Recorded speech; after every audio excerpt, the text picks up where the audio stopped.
My name is Rich Schmidt. I'm here with Will Hamilton. It's December 4th, 2019. We're at Will's home in McMinnville. Just so we have that for the record. It's all just been a vehicle for taking me to where I am in life, and that it's really more of an adventure that way.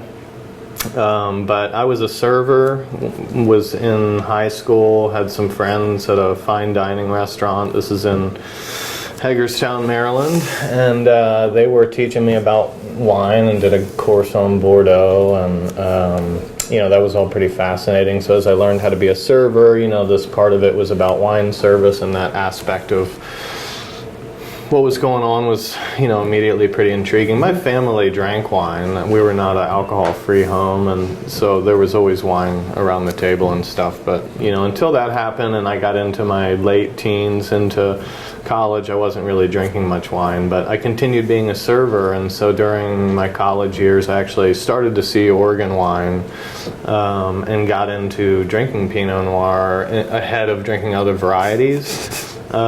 Which was kind of a random progression for me, and so I was pretty keen on getting a job in wine by the time I was like 20 years old, and actually got an offer from Stephen Carey at Yamhill Valley my junior year, and I was, obviously going to go back and finish my senior year, so I was like, I can't come work the harvest, but I appreciate it. And later realizing the summer work in the wineries was hard to come by. So anyway, didn't do anything about it. Followed my girlfriend to DC, worked for a wine importer there, which is a strictly French book. And this was in 2004, when there was a pretty good pushback against French wine in a lot of markets, but there were some cool things to learn there. We're coming out showing the 2000 Bordeaux vintage, which is historically probably the best one since 1982, and so they were really excited about this, and learning from some professionals some of the aspects of what made great wines great was happening for me, directly after college. But I hated selling wine. I hated driving around everywhere in the DC metro. I mean, it was really miserable. I lasted about 3 months. And now that's what I do. It's really funny to kind of have come full circle with it, because I spend most of my time selling wine now. I make all the wines that I produce, but most of my effort and time and thought is geared toward moving and selling wine in order to continue doing the things that I really love, spending time in the cellar and in the vineyards. So anyway, it was kind of a circumlocution there. Stayed in DC for a while because my girlfriend was there, and then moved out here in 2005. And ironically, one of the wines we sold where I was in school, Erath Oregon Pinot Noir, is where I ended up working in '05, and I was all worried about that because I was like, that place is too big, I was like, I'm going to be an apprentice. Oregon, great opportunity, and I had been intrigued by the Northwest for a long time, so it was kind of, unique, but I had some friends that were taking postgraduate work, so we all moved to Portland together. I got a job at Erath and commuted from Portland, and met some great people. It was a miserable harvest there, thinking in hindsight, but at the time I didn't know. I was just like, this is awesome, and the guys I was working with were my age and had been there since high school, and so it was a really cool group. We did the night shift, and the technology part of winemaking, the physicality of it was always intriguing to me. I think it's one of the reasons why I was kind of drawn toward production anyway. And so did that first vintage at Erath, and had a good enough time that I was like, okay, I'm gonna try to pursue this. And I was like, for sure I'll get a job wherever I get a harvest gig, and of course they didn't need any more employees, so did some bottling with them and stuff. And in hindsight, I'm so fortunate that I didn't end up getting a job there, because I think it would have been a bit of a one-dimensional dead-end position. I ended up getting a job with Laurent Montalieu at Northwest Wine Company, which at the time was located in McMinnville, and that's really where I cut my teeth and got an education in winemaking. I spent almost 6 years working with Laurent and 5 vintages. And there wasn't too many there weren't too many people in Oregon in the early aughts who were doing the kind of things that Laurent was doing, and continuing along, like he's continued to push the envelope. I was just joking with Ben Castile about this, and he's like, "No, I think that guy deserves like a lifetime achievement award or something." And I'm like, he already has deserved it, you know. But you know, it was a crazy time in Oregon. It was kind of that second wave, and I've heard Laurent tell like the basic history of, you know, the Oregon wine industry as he sees it, and so now I've been a part of like the last 25% of that. So there is some things I've seen change, but in the early aughts, you know, we were a custom wine growing facility, and all these people who had vineyards they had planted in the late 90s were like, I want my own brand. And that's what we were doing. We were bringing that to life. We had probably 30 different clients. I did all the finishing work, so we were doing around 90 SKUs there. And we also bottled for a bunch of outside clients, which is now being done by Castile Custom Bottling, and the demand for that service never ever went away. We just turned it into the mobile services, and so it's kind of come full circle. We were doing that over at the old pie factory, which is now Oregon Wines OWS, Oregon Wine Storage. Services and storage. But anyway, so my experience was with kind of a big producer, professionally run place. We had a lot of different toys and technology, and that's just what I thought wineries were, you know. They were pretty big and lots of stuff, and because we bottled all these wine for outside clients, I met some really cool people, and it ended up being a wonderful networking opportunity. But I think more than anything else, I got to learn the craft and from someone who had been trained professionally, and I really value in my experience having worked mostly under professionals. And that's really how I've kind of come to, you know, build my physical skill set. Aside from that, you know, the journey of, you know, wine style, what we want to do in wine, how we view cool climate, viticulture, and wine growing, all those things, those are evolving philosophies. You know, it's not like I feel one particular way about it, and it changes more quickly now than it did when I got into the biz. When I started my brand, it was because I was like, I have an opinion about style.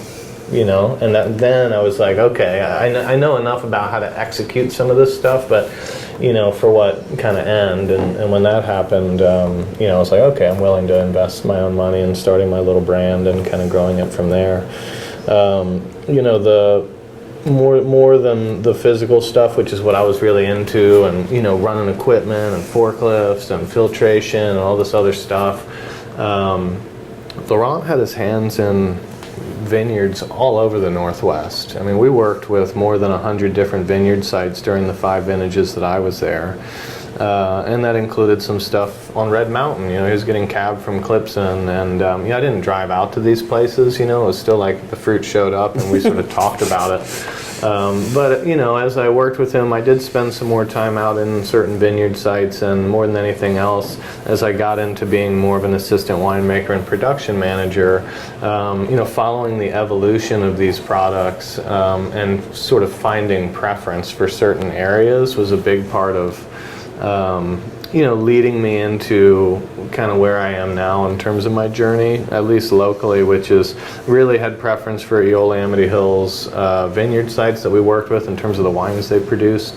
And so that kind of all started to happen as a result of all the different stuff we were working with, and so I could kind of find my preference, and then going backwards, learning more about, you know, why it is that I think that, you know, we get those tones in wines, etc. But you know, going into the philosophy of all that kind of stuff, and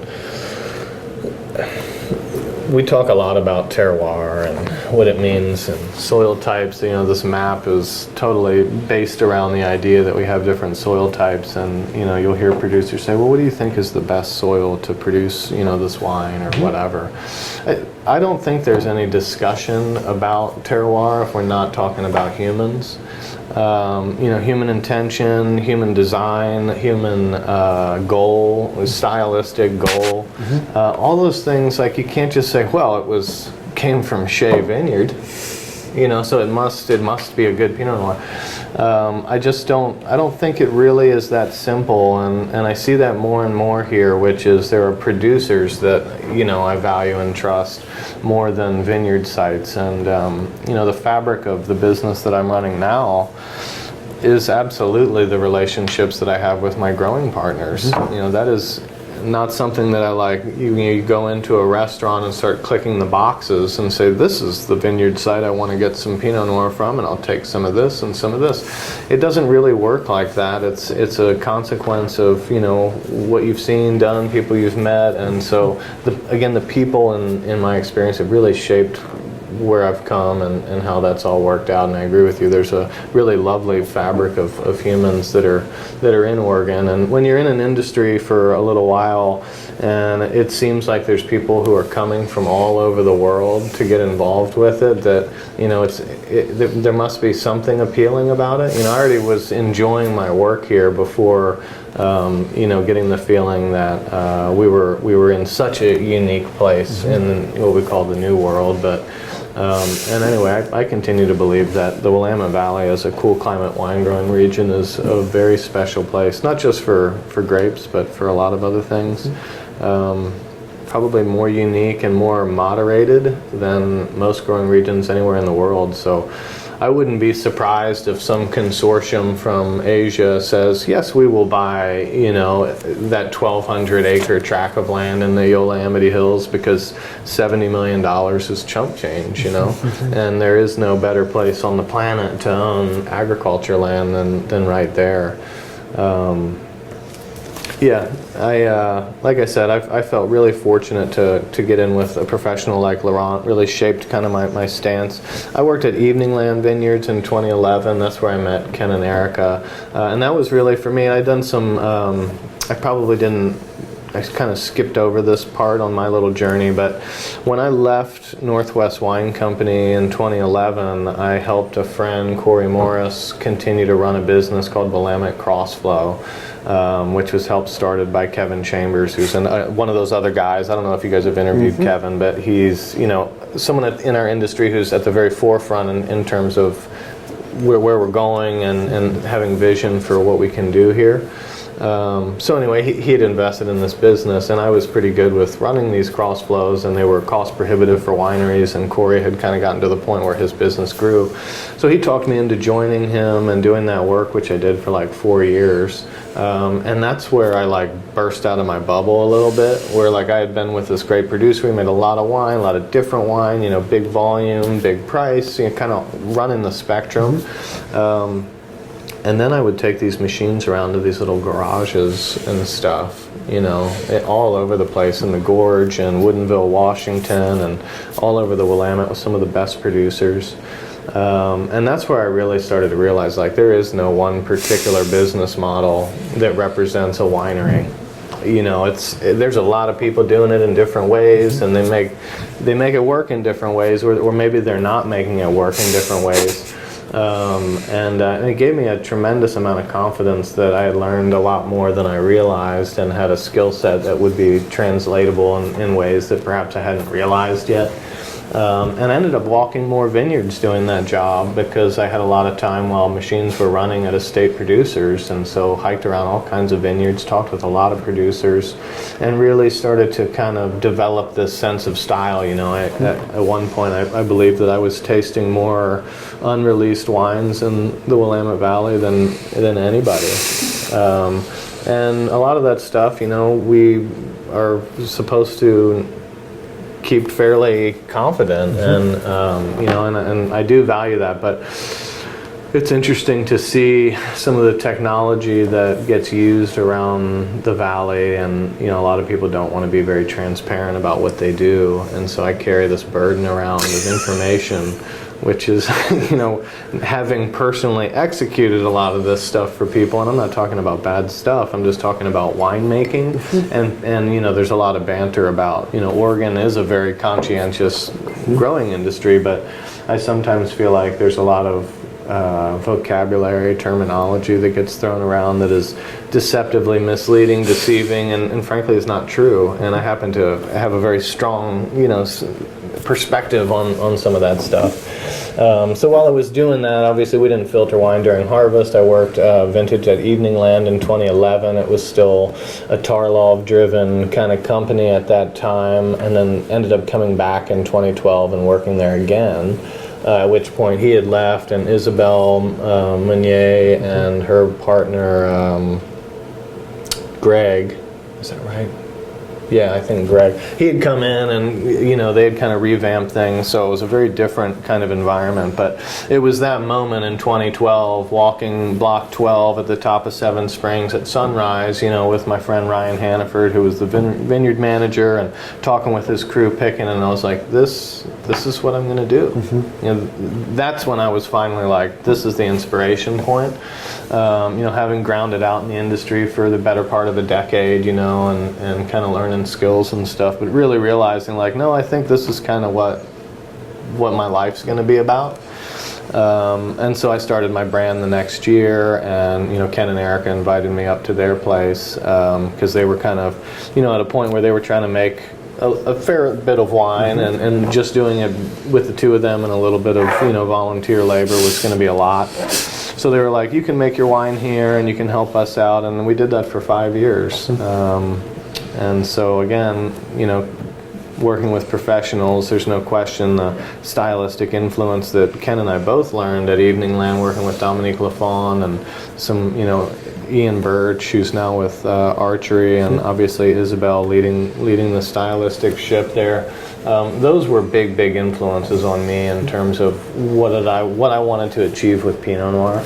Or what I thought you could achieve with Pinot Noir, and what sort of methods you might choose to use in order to achieve those goals. And you know, it's kind of the aha moment. And we made really sound wines at Northwest Wine Company, but we didn't always make the wines that had the most expression.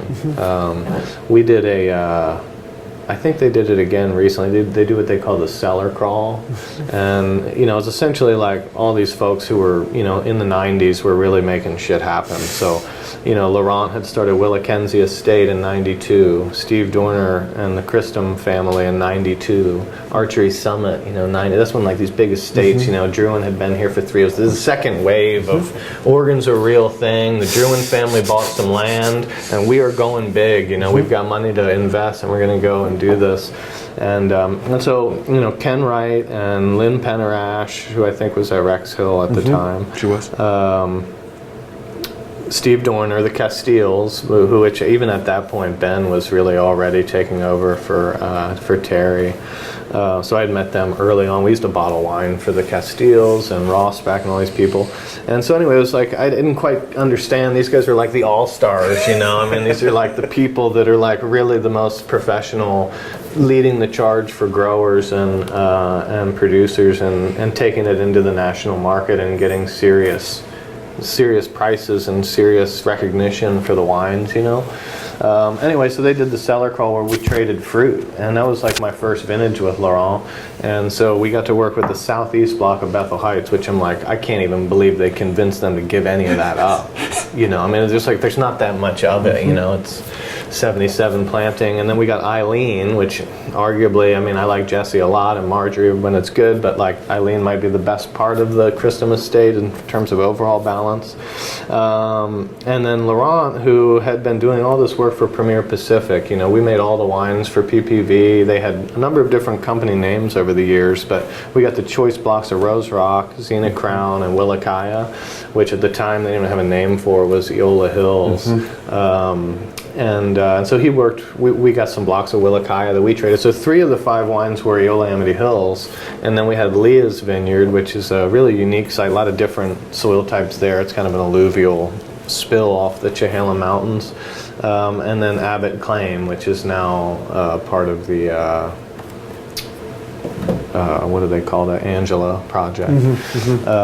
Anyway, the Leahs and again, my opinion on winemaking is so much different now that when I look back on some of the things that we did and some of the chemistries that I saw, I'm just like, you know, I can't even believe it.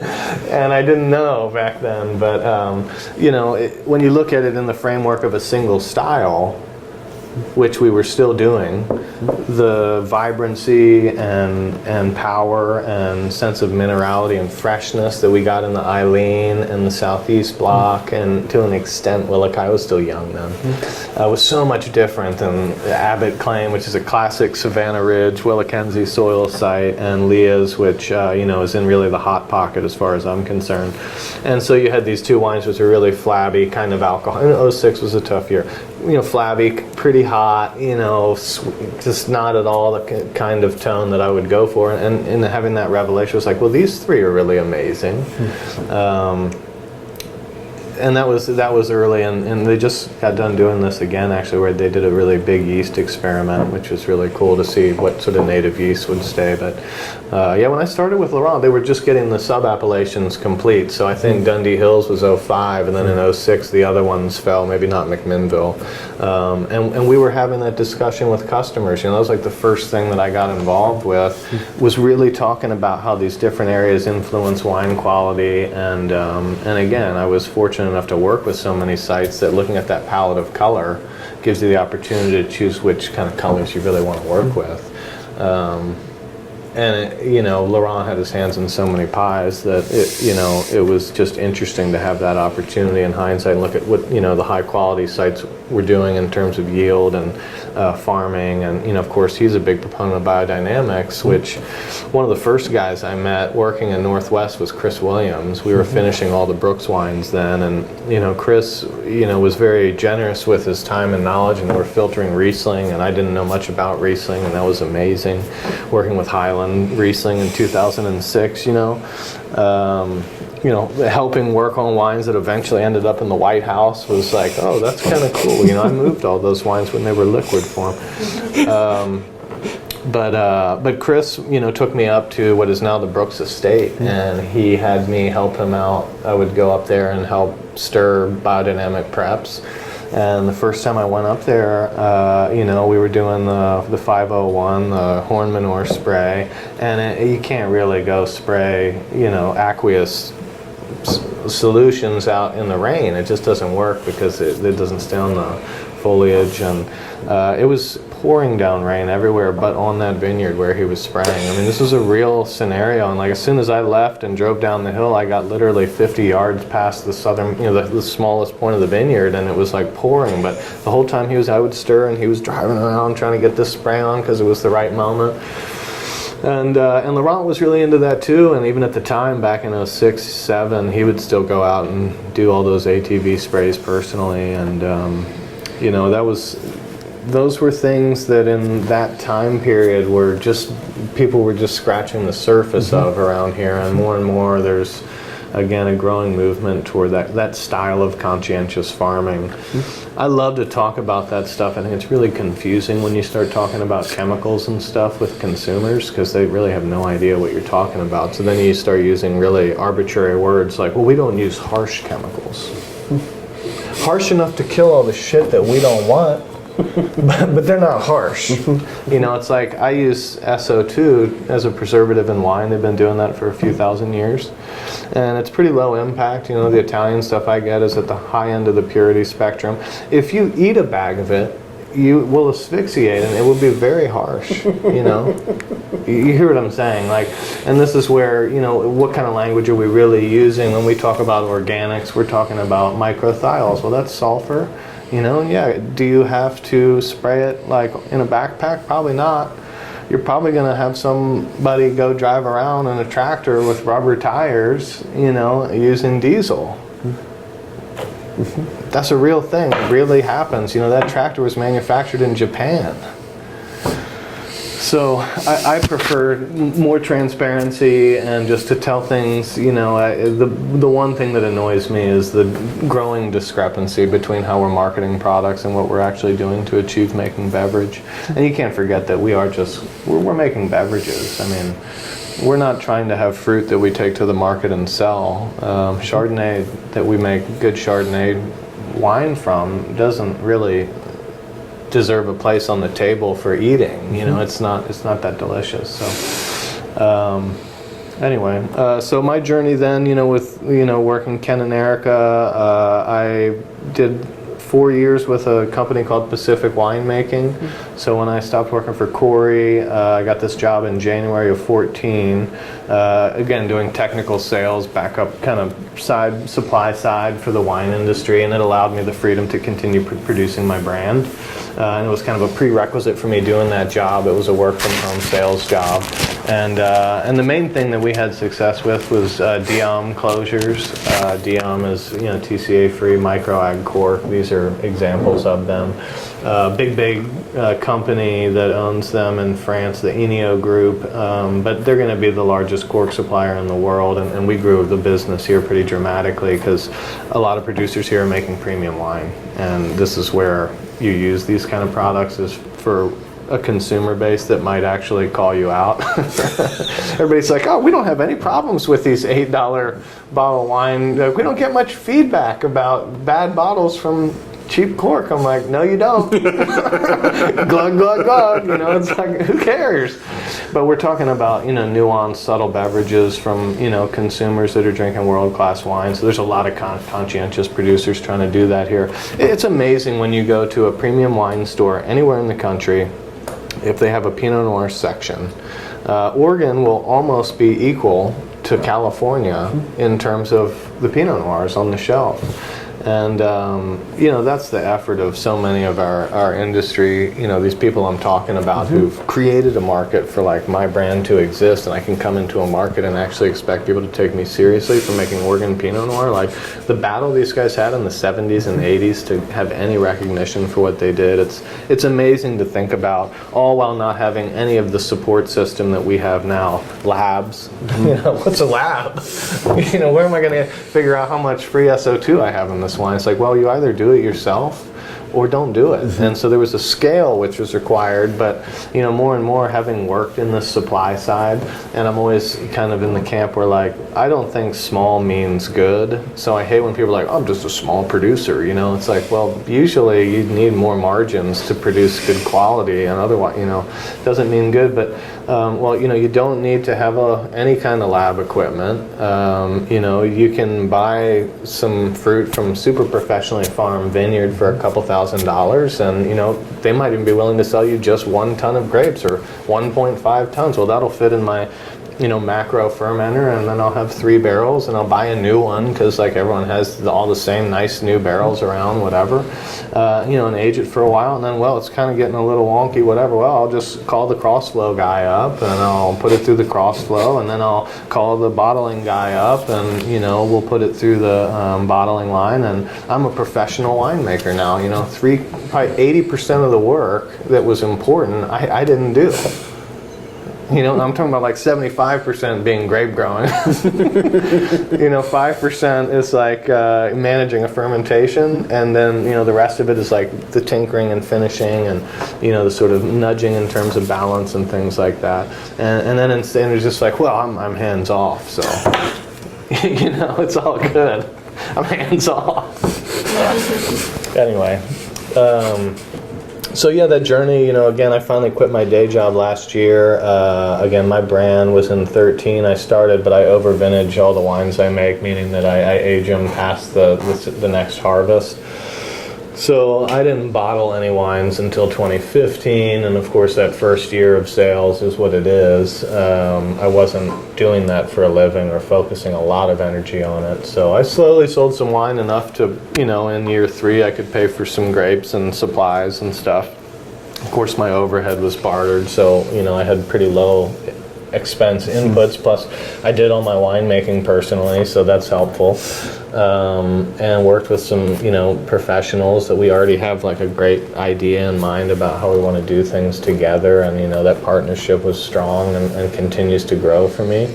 But I've started to get into wholesaling my own wines, and that gives me a lot of leverage in the state to, you know, go actually affect my business. And I don't do anything for marketing in what I do particularly, other than work really hard to have good partnerships in the marketplace where people see my wines at restaurants and at retailers who are people that you can respect. And so they say, okay, well, if Violin is a good enough product for, you know, being at this restaurant, then perhaps I'll go schedule a tasting with Will. And then, you know, when I have personal sit-downs with people, we usually have a good time.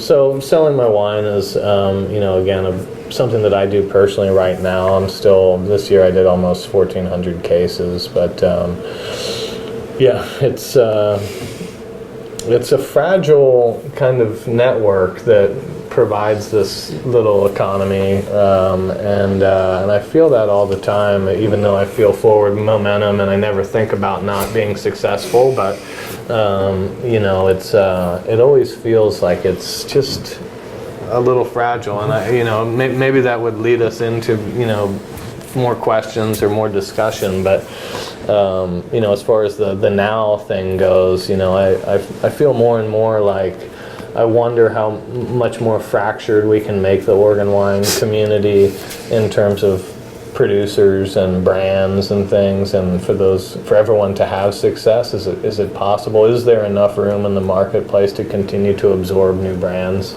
Or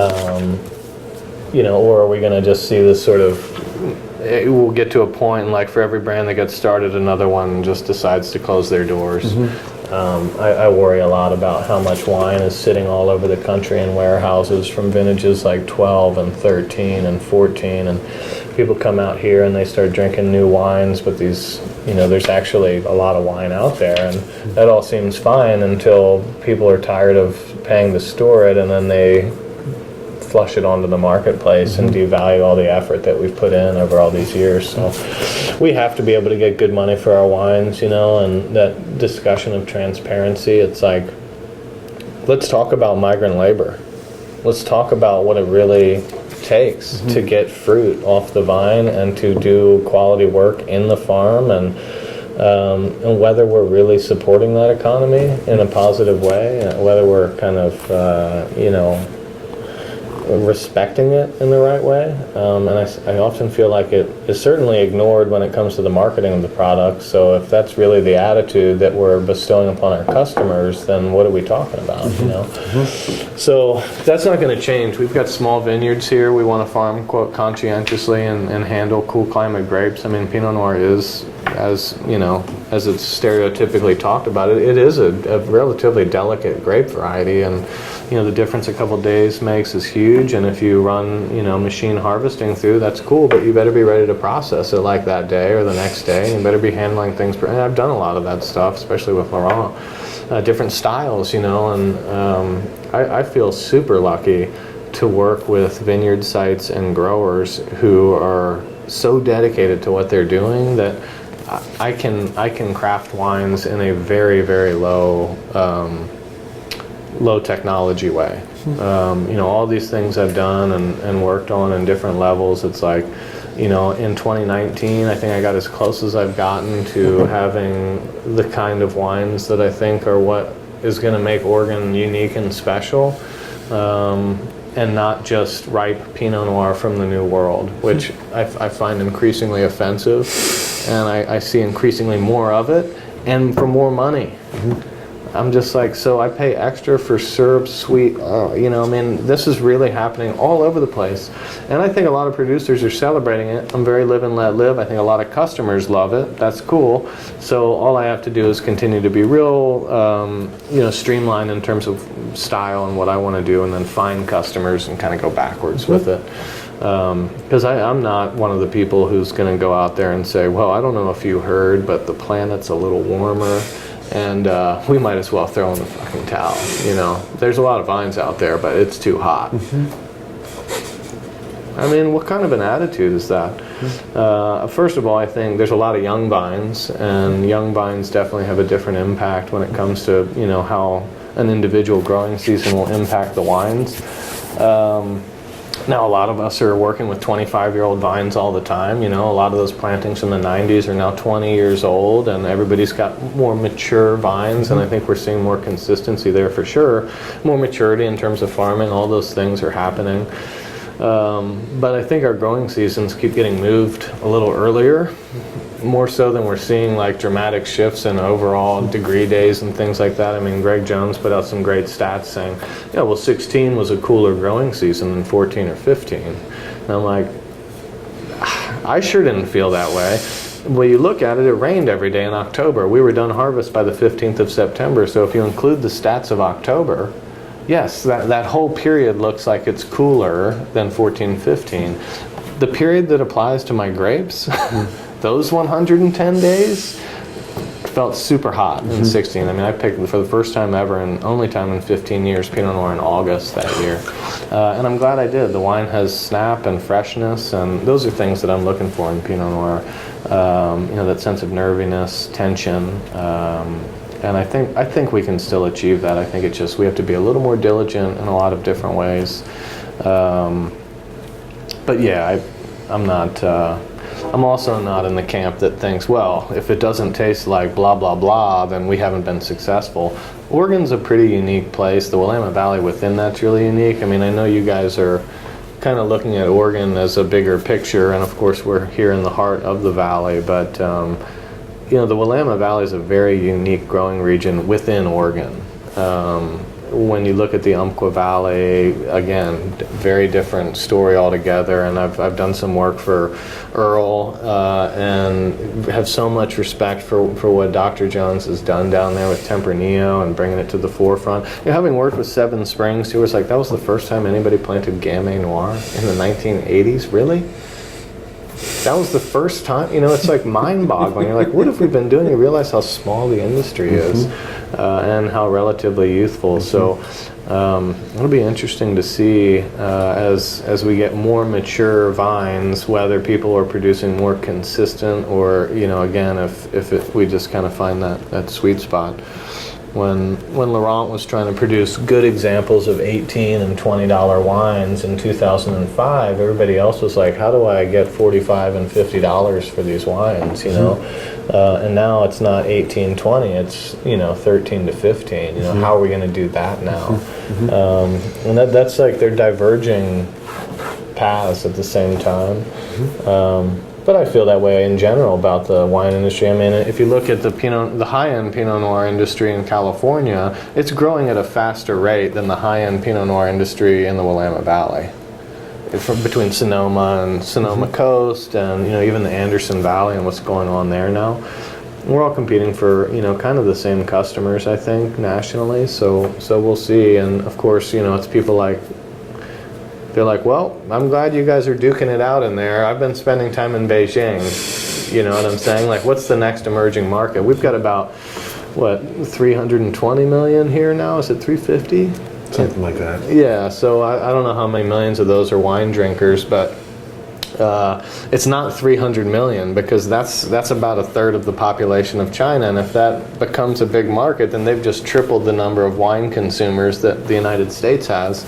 That's going to be where the next emerging market is, and I don't think they can replicate what we do in the Willamette Valley. I mean, I'm in the camp with Ken Wright, believing that we have something super special here. How we protect it, how we, you know, cultivate a positive growth in our little economy here, different story. But anyway, we made a lot of wines from Southern Oregon when I was with Laurent. I have a tremendous respect for what's going on down there.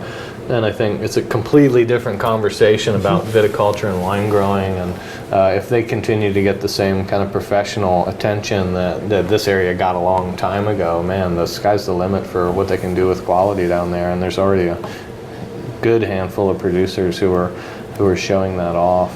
And I, you know, if I weren't in McMinnville, I would want to live in Lyle, Washington, and be a gorge producer. Man, I love it out there. It's amazing. And I think, again, when you look at, you know, I talk about moderation being good for cool climate vinifera. You know, a lot of times you're like, oh, the Eola Hills, is it cooler down there? I'm like, not really. It's just not as much swing. You know, it's a more steady, and we see, you know, cooler nighttime temperatures, but also, you know, it doesn't get, especially at high elevation, I think it's actually staying much warmer at night. So, you know, the low pockets in the Hill Carlton are the ones that have this huge swing.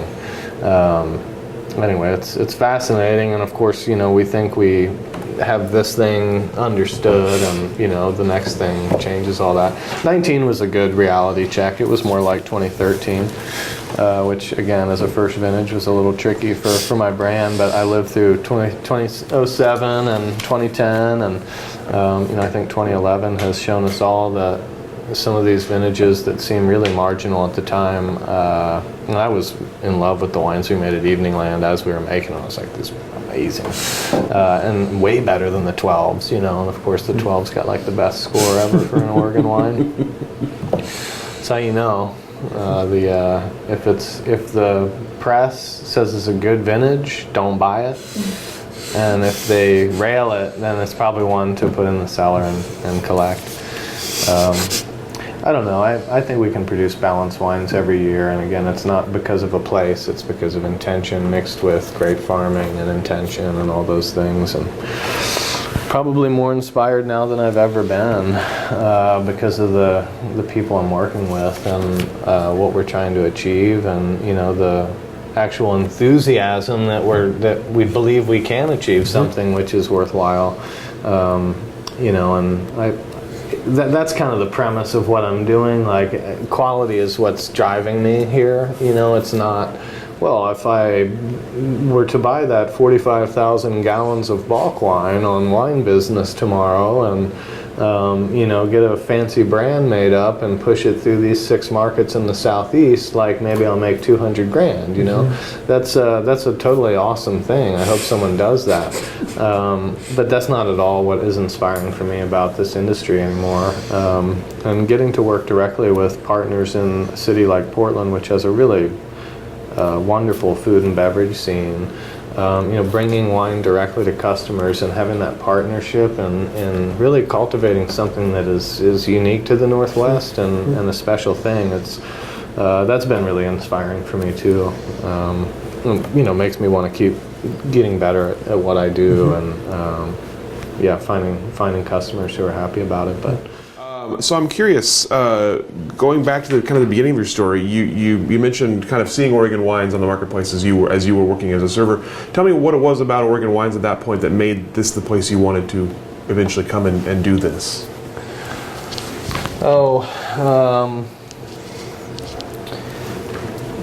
At some point,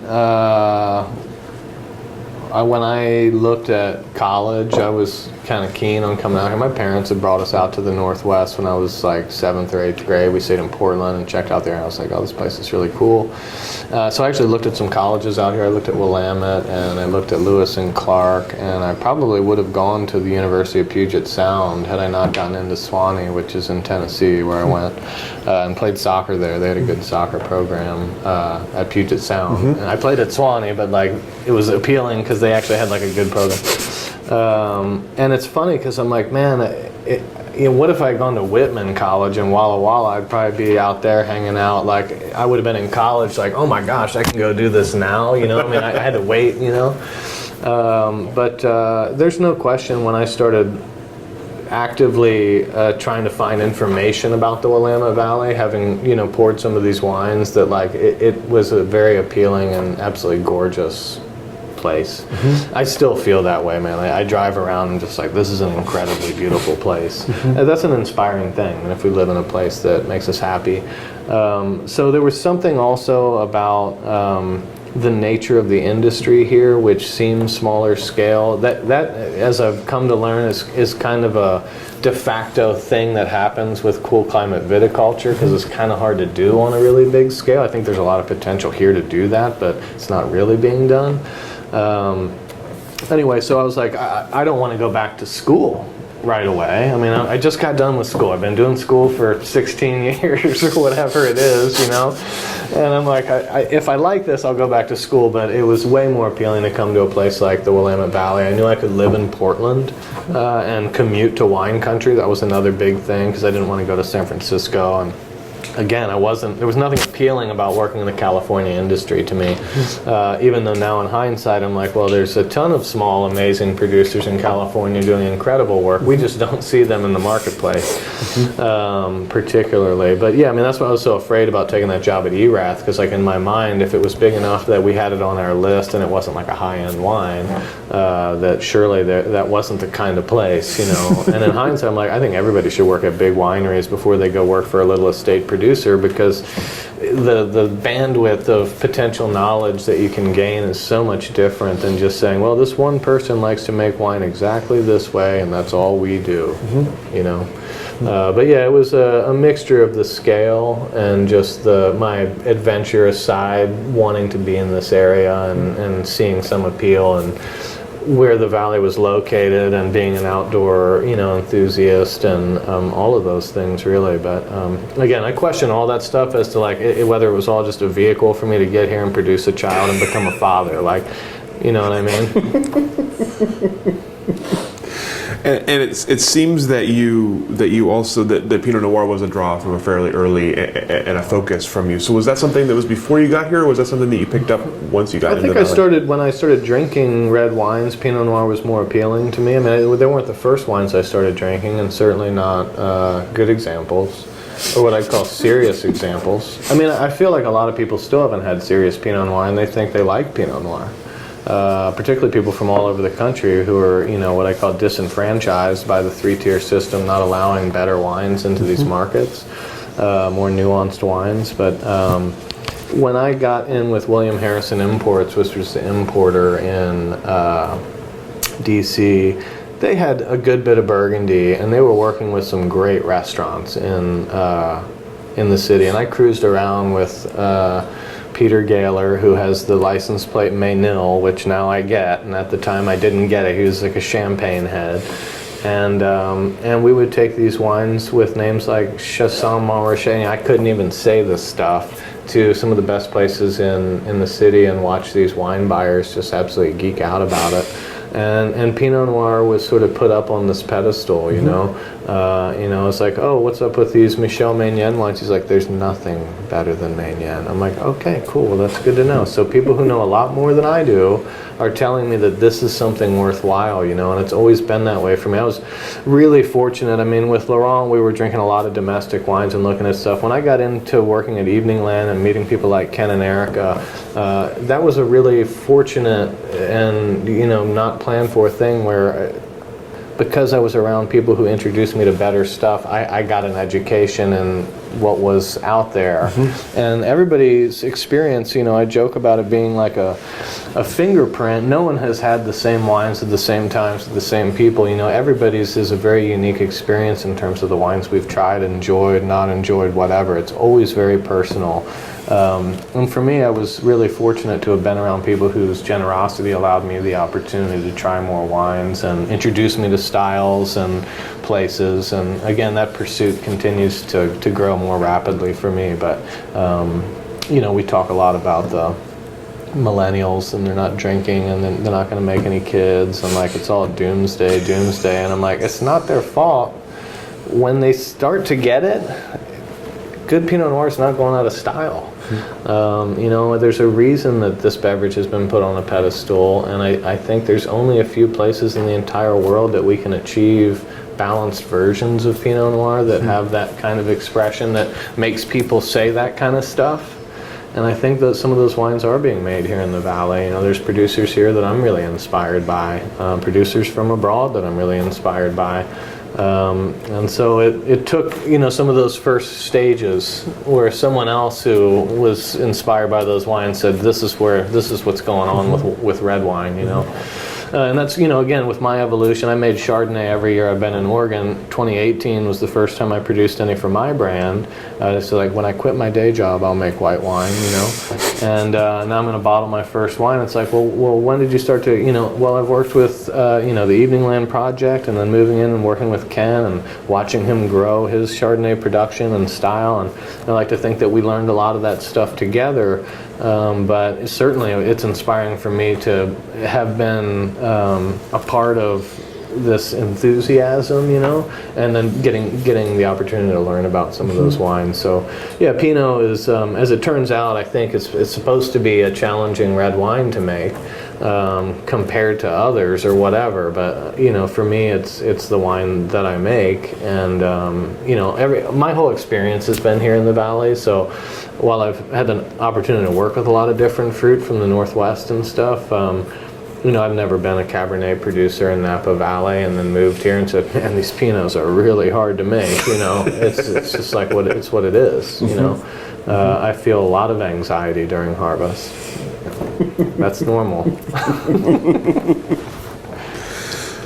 So tell me about you mentioned you decided to start your own label when you started to have an opinion on a style and your opinion on what you want to do. Tell me a little bit more about first the opinion on the style and what you've sought to make, but also just about the logistics of starting your brand, naming it Violin, Sure. hitting the marketplace with that. Tell me a little bit about that process. I thought about the brand name before I started the business. My son's name is Olin, and the word vino's in violin, so it's like this kind of nice combo. And obviously, was a big fan of the Eiffel image, big music lover, and so it all felt kind of appropriate. And then, I used to remember just like driving around in the country and thinking about it. I mean, I was going places. I wasn't just driving, but but I was in the country and driving, and that's the kind of stuff I would think about. The aha moment of like what it meant to really be crafting wines from individual vineyard sites is not the experience that I had working in Northwest Wine Company. So when I had that experience with an estate production that had a very specific stylistic model that was making wines that I found to be more soulful, that spoke to me a little bit more, that had a different sense about them, that were more expressive, and again, a bit more honest in terms of their manufacture, a much more straightforward approach in terms of vinification. That really struck a chord with me. And so I was like, okay, I've been kind of leaning, at first when I was with Laurent, I was like, I should start a brand tomorrow. Look at all these brands. I should have a brand. And then I increasingly got more and more frightened of the idea, I'm talking with his wife. She's like, well, you better. I'm just like, what do you mean? It's hard to sell wine? Who knew? Who knew? It's really easy if you have wine buyers in front of you that really like wine.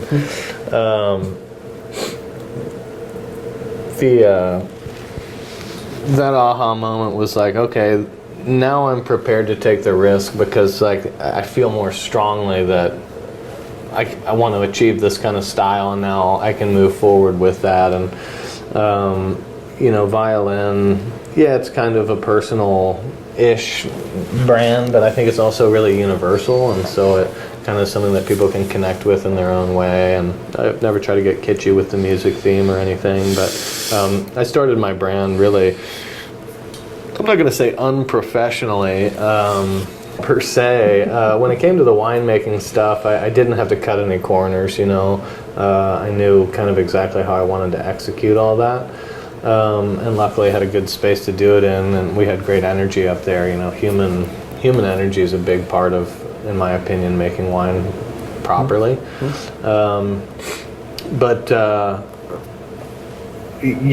It was like I talked to a guy that did some consulting for the industry, and I was like, I'll buy you lunch. What do I need to do? It's like, well, you gotta register a name with the Secretary of State and create a little business. So I was like, okay, Violin Wine LLC. I am a wholesaler of wine, and I got a little corporate business going. Okay, well, that happened in May of 2013, and by September of that year, I was buying grapes with a new business account that I had started.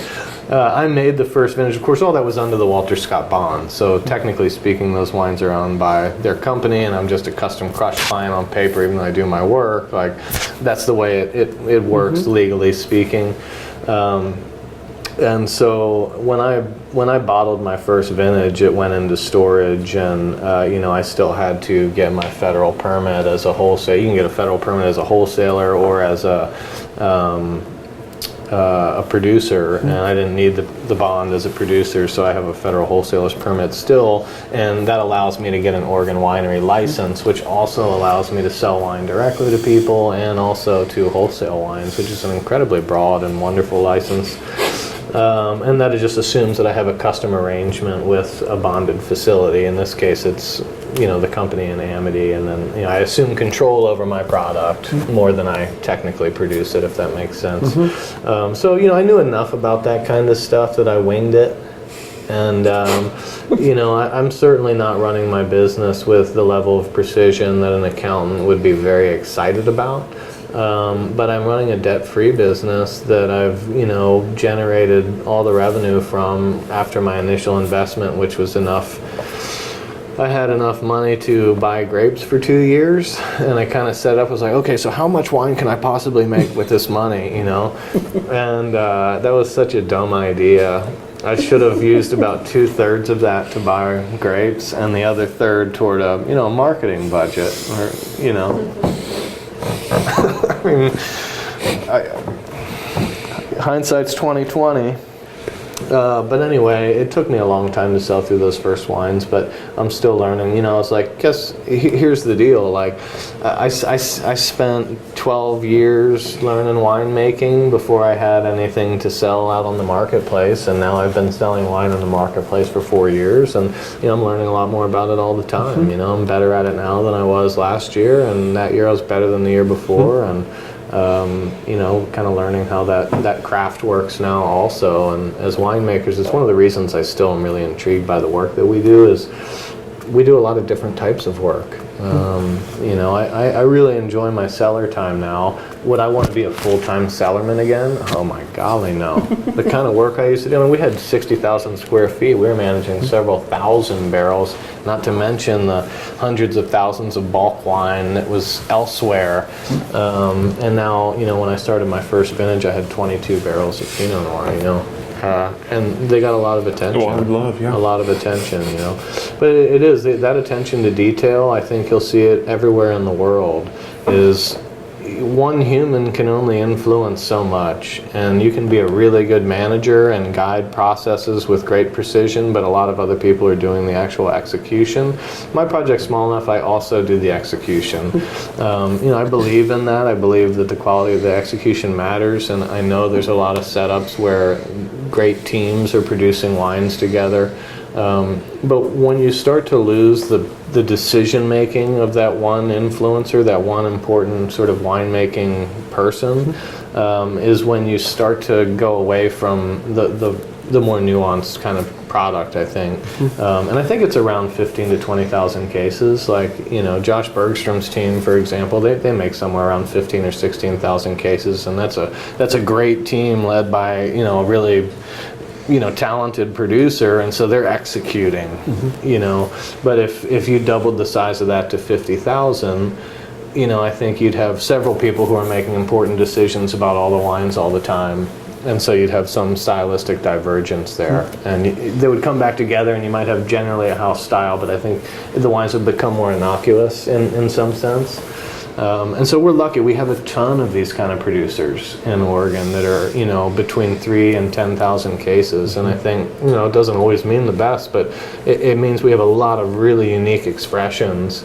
And we'll get into the nuance of that here locally, but like if you sent 20 of these expressions out and we're like, these are the most different examples we could find, and put them out there with 20 other Pinot Noirs from California, I think people would be like, yeah, these all seem like they're from Oregon, you know?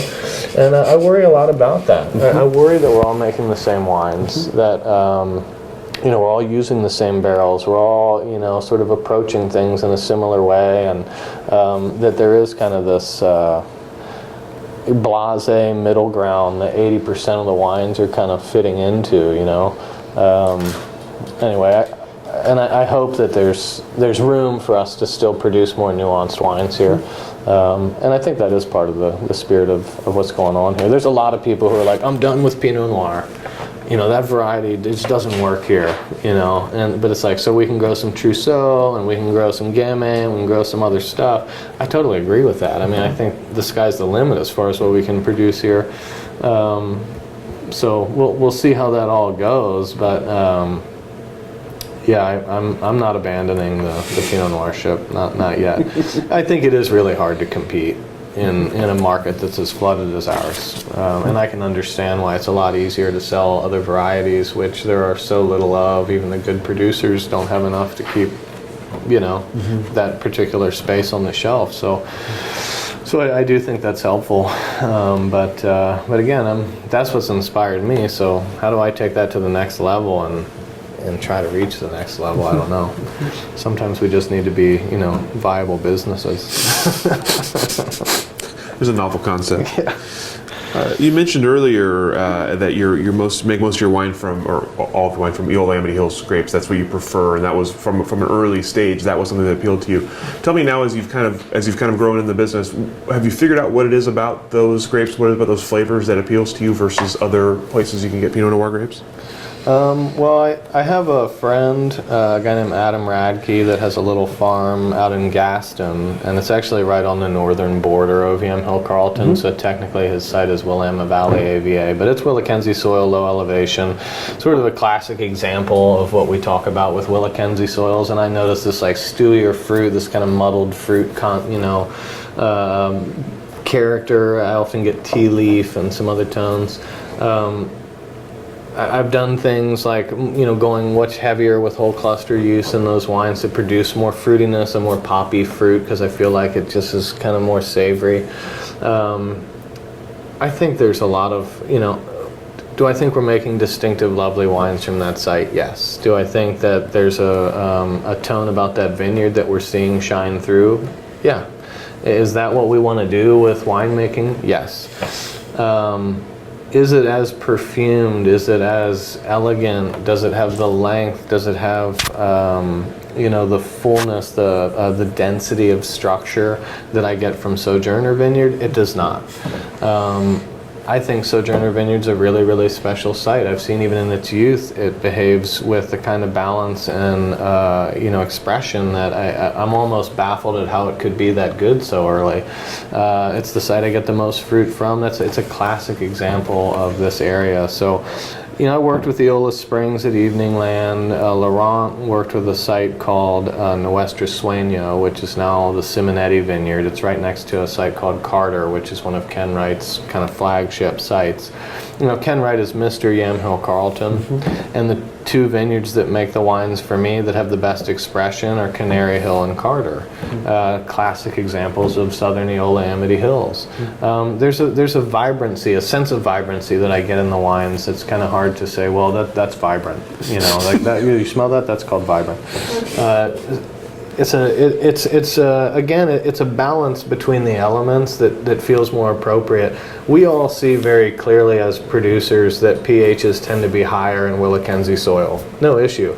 That is true if you pick them at the same time as in the Eola Amity Hills site, which might be a little bit behind it in ripening. Yes, it's going to be a higher pH. So, when I look at what, for example, Brian O'Donnell at Belpont produces versus Tony Soder at, the Mineral Springs Ranch, those sites are right across the street from each other, very similar elevation, and I think stylistically they do different things.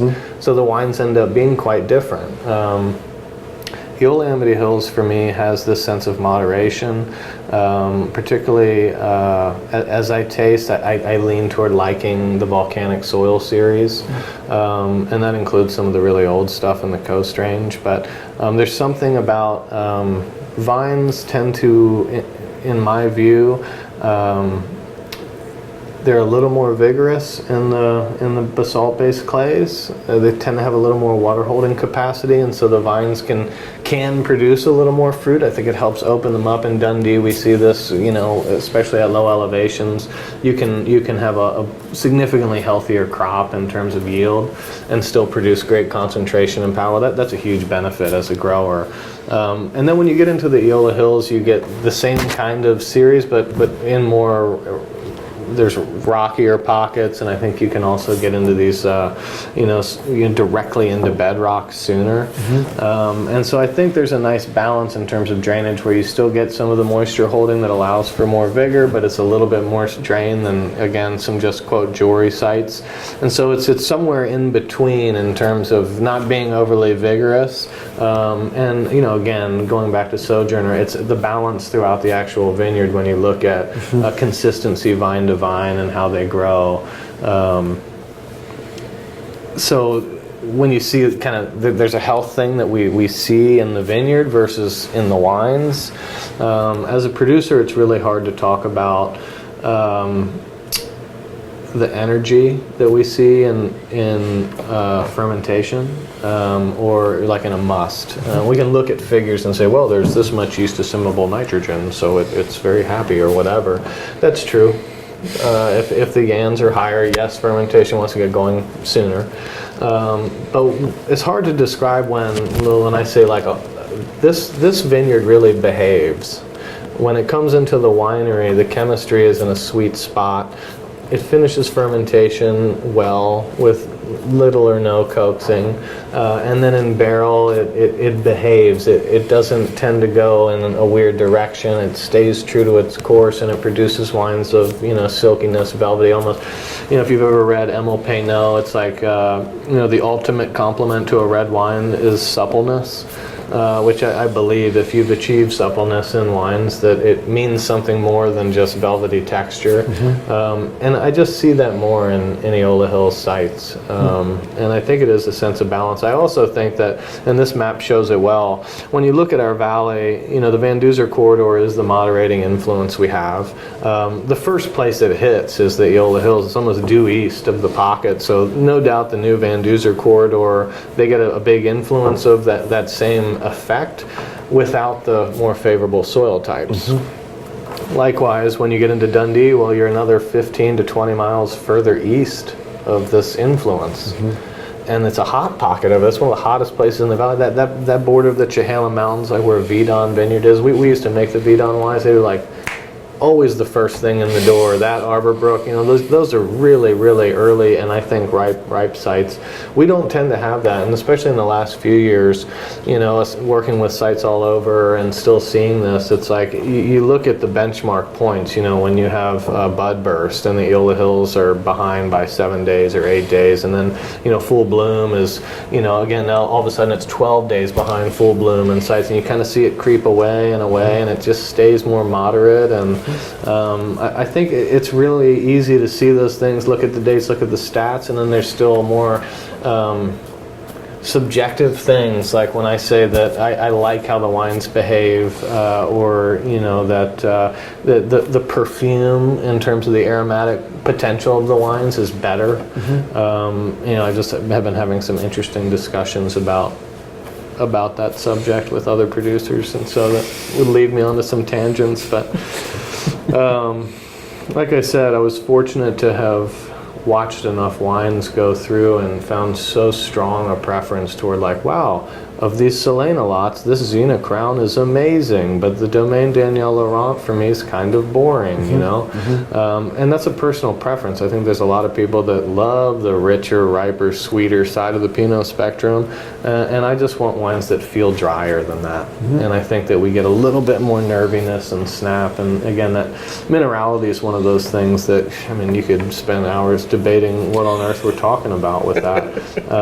But sometimes it's more like an edginess, a savory, a kind of a line in the wine that is energetic.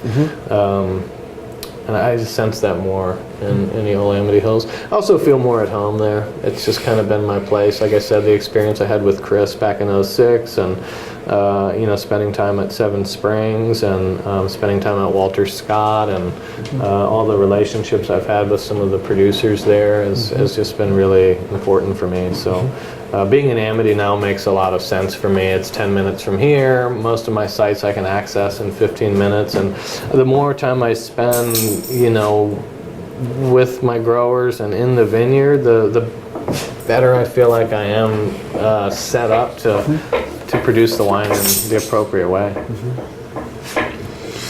We've talked about this a little bit already, but I'm curious, coming in the industry the way you did, working big producer, even bigger producer, then kind of some gradually smaller producers, all while kind of honing your craft. I'm curious about your winemaking philosophy now.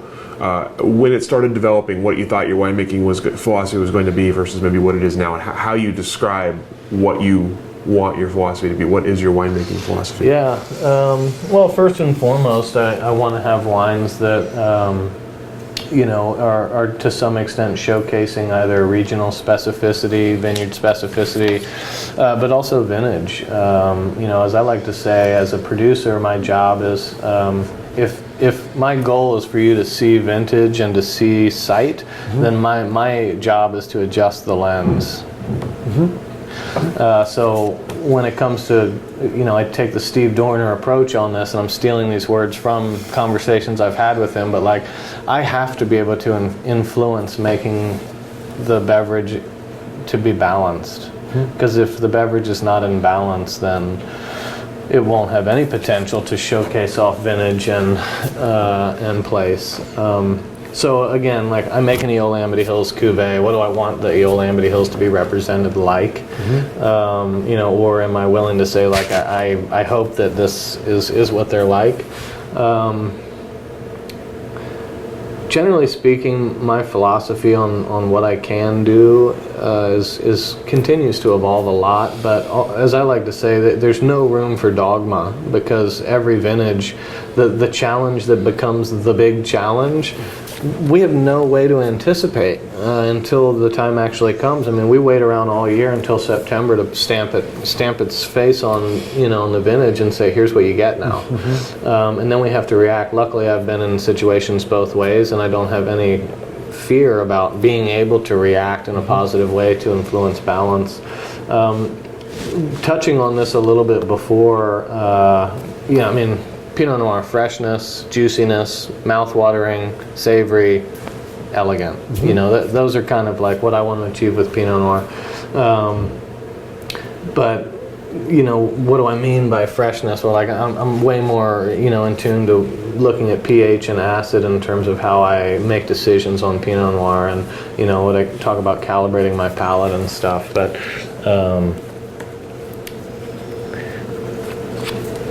sorry, I lost my train of thought.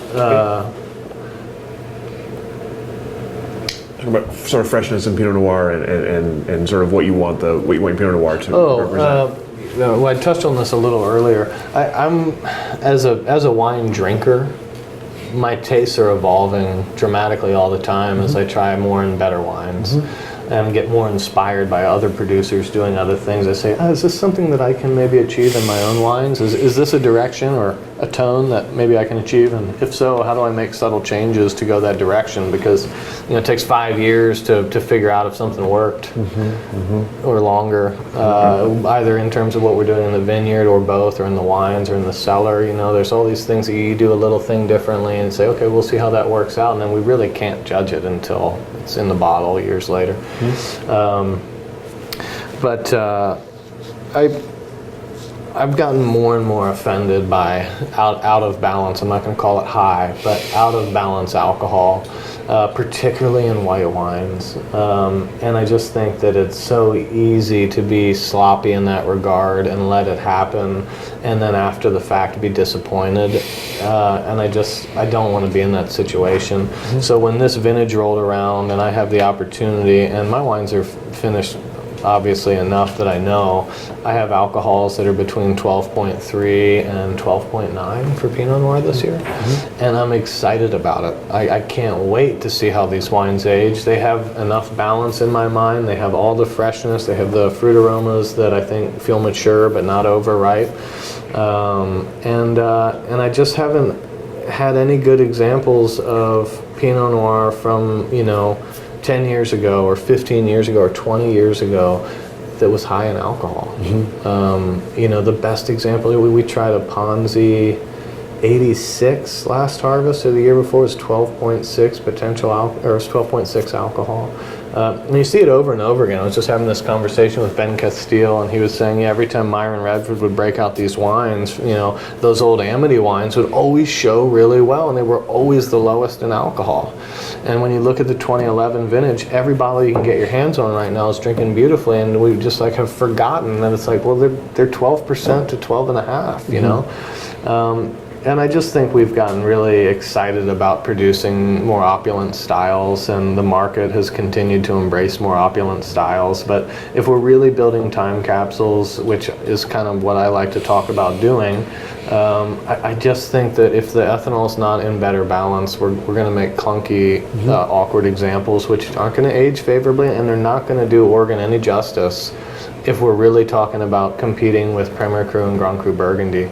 Even though they're making some very rich and ripe styles, particularly the Vintage 15, which, you know, it's kind of like our 19, and that like a lot of people had to drop a lot of fruit. In our case, it saved us this year, but I mean, I had exceptional fruit in 2019. I'm so excited about the wines, and I think there's just as many people out there who are talking about it being a disaster, you know. So stylistically for me, like I'm continuing to push that side of it in pursuing the kind of style that I want to see in bottle, and that I believe will age more favorably, because none of my wines aren't, in my view, ones which shouldn't benefit from some time in bottle. I'm not specifically trying to produce wines in order to sell them, you know, 9 weeks after they're in bottle. I have to do that sometimes. We'll see. I just, you know, again, it keeps changing, it keeps evolving, but with my style, there's a few things I've stayed really true to, and one of those is, you know, no racking during élevage, you know, at least 14 to 15 months. I usually spend at least 4 to 6 weeks in tank prior to bottling. You know, those are things which I really think influence some of the textural qualities in the wine. I don't use a lot of new wood, but I don't use any neutral wood. And so those are things I can easily do and say, okay, here's what's happening. Here's what's happening now that, like, I've built that kind of general framework. But people say, well, how do you know? You know, if it's for us, like, well, I will say that in every single situation, logistics will play a role in winemaking, and we always have to be, again, open to that, particularly with harvest. You know, I joke about it all the time. It's like we spend all this time, we run samples and we taste juice and we say, that's not ready yet, or oh, it's almost ready, and okay, well, we're probably going to pick, you know, and then you say, when can we pick? And they say, well, you know, today's Tuesday, and we have a time we can pick on Friday, or then the next time will be Sunday or Monday, and you're like, great, let's do Monday, you know, or great, let's do, you know, Friday. And it ends up being that simple, because that's when we can actually achieve the result, and we can actually motivate and work with a labor source that can get the work done, and we can actually execute. I think the windows are more fine-tuned for cool climate viticulture. It's why it is so challenging. I've seen the difference 72 hours can make, particularly when we have eastern winds and everything's dehydrating. I think most of the time in the last few years that people have made excessively alcoholic wines is not because they got overripe. It's just because the grapes dehydrated, and, you know, producers were unwilling to add the water back in. This is, you know, again, that's why I'm like, you can be dogmatic, but if you're making a beverage which is out of balance, that's on you.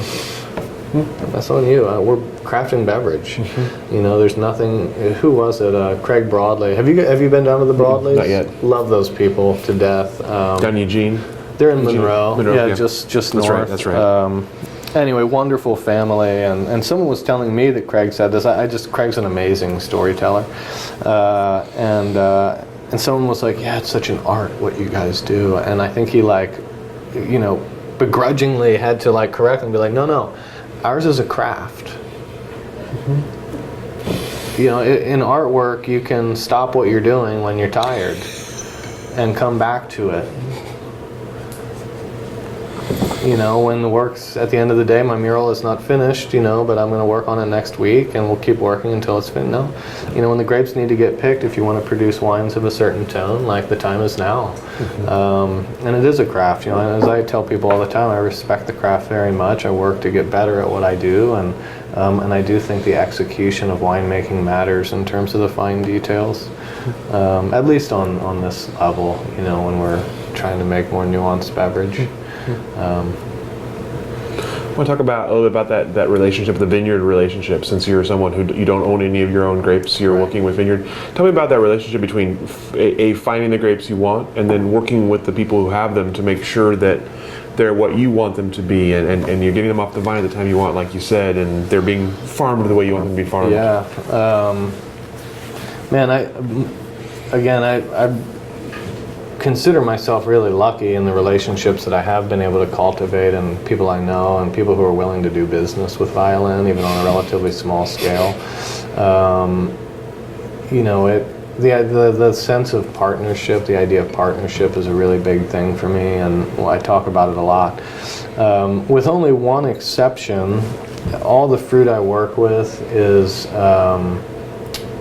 fruit that is only to be sold. Mm-hmm. It's not fruit which is meant to be vinified and then the product of wine is to be sold. So I'm not working with producers who have big vineyards and say, well, we sell a little bit. Mm-hmm, mm-hmm. Justice is that way, except technically Justice Vineyard is owned by Ted and Pat, so they sell to Bethel Heights and, you know, mm-hmm. Okay. But it's a real honor to do business with them. I've known the Castiles for a long time, since '06. You know, my winery license was under the Justice Vineyard from 2013 until 2018. And in 2017, they were willing to sell me what they call the Delta block. So as soon as they had fruit, I said, absolutely, and I've moved over to the DDW block, which is the one right behind the hill from Walter Scott. Mm-hmm, mm-hmm. So that's a relationship that, you know, again, I had for a while and worked toward, and, you know, my brand existed before they did business. Again, Adam Radke, he's a friend. I'm the only one that vinifies fruit from his site. In my first year, you know, I worked with Laurent, and he sold me some DDL fruit. Now, you know, Michael Lundeen, who is the general manager and winemaker for Walnut City Wineworks, he manages a little vineyard site called Sylvia's, which, you know, St. Joseph's Orchard in McMinnville, they farm all of the vineyards that they work with. And so we basically split that Pinot. That's Eola Hills, just north of Steve Dorner's property, uphill from Methvin family. You know, we've got the Coosa Farm, Kevin Chambers' project, and I've known Kevin for a long time. I didn't expect that I would have the opportunity to work with him so early. You know, we have a good relationship, and we look at it as partnership. Mm-hmm. That's so important to me. And that's really what I seek. So I'm not working with any partners who don't already have in mind that I'm trying to produce good examples of serious Pinot Noir. Mm-hmm. Mm-hmm. I spend enough time in the sites that they know that I'm checking out what's going on, mm-hmm. and we already have an idea about, okay, look, we know we're not going to do this, this, this, and this, but when we decide to do this and this, like, let's all have input about it, you know, and let's not be dogmatic about it and say, well, our crew is done with this, this, and this week, so next Tuesday we're going to come through and then we're ready to do that here. But, you know, leaf pulling in a year like this, we decided to do more of because the mildew pressure was high in July. And that's an easy, sensible decision to make if we can execute it in the right timing. And the scale of the farms I'm working with is small enough. Sojourner is the biggest site that I have now. I worked with Denny Peso as early as 2011. He and his wife owned Eola Springs with Jim Thomas. They sold it to Judy Jordan in 2015. So in 13, 14, 15, I worked with Eola Springs. And then when I had the opportunity to work with Sojourner after he focused solely on that, you know, again, I moved uphill with the relationship, not because, oh, there's another terroir up there or whatever.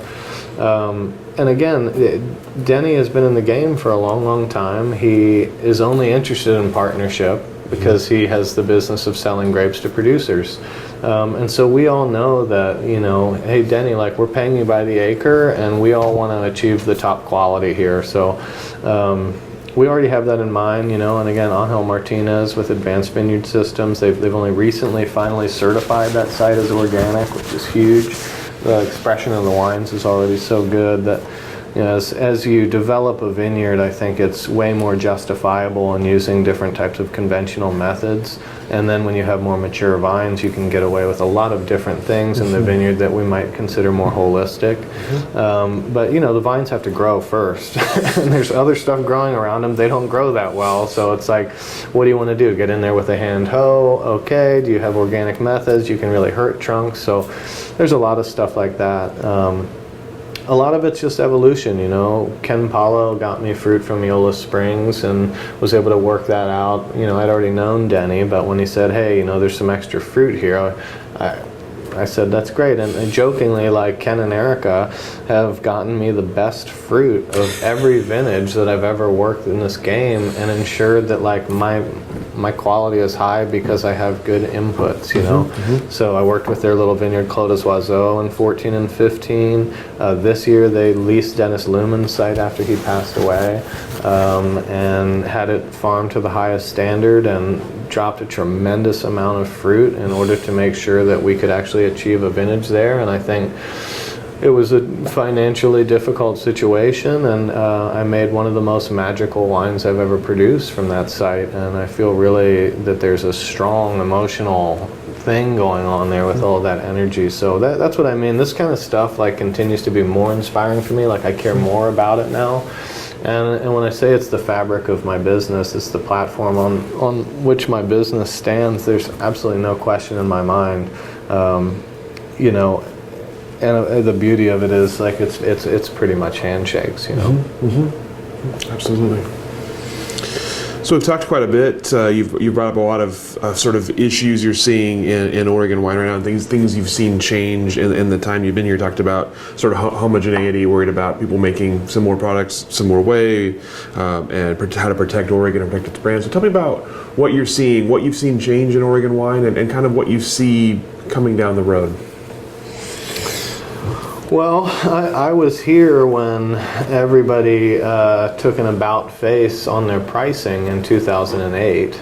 And when I say that we have a fragile market here, I mean the U.S. economy, the global economy is perhaps more fragile than we give it credit for. And wine's not going to go out of style, but I thank my lucky stars every day that I'm producing wine in the market worldwide, which is the best market for selling wine.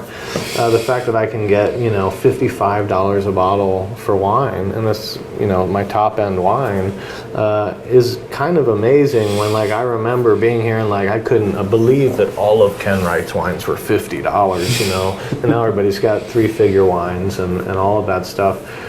I think those wines are selling very, very slowly, and I don't think there's some amazing market for it. So I'm more conscientious about trying to offer value in my products and continue to do that, because I think hopefully it'll keep me a little more insulated from some of those fragile market-related fluctuations.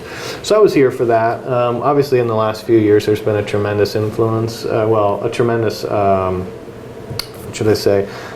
enthusiasm for planting, and so there is a lot of fruit that is going to need to find a home. And one of the things about vinifera that makes it really unique is it's worth nothing at all if it doesn't become wine beverage.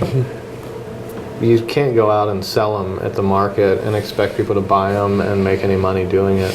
If you're not getting, you know, several $1,000s for a ton of grapes here in Oregon, like you're not cutting your costs, and that puts a lot of burden on producers to turn these things into dollar bills. Like I can see how someone might argue that growers who sell grapes to people like me are leveraging our businesses. They're just leveraging us away, you know, but I'm like, until I sell any wine, you don't get paid anyway. Period, you know? So it is a give and take, and it is a partnership. I mean, even estate producers buy a lot of fruit, and that's going to keep happening.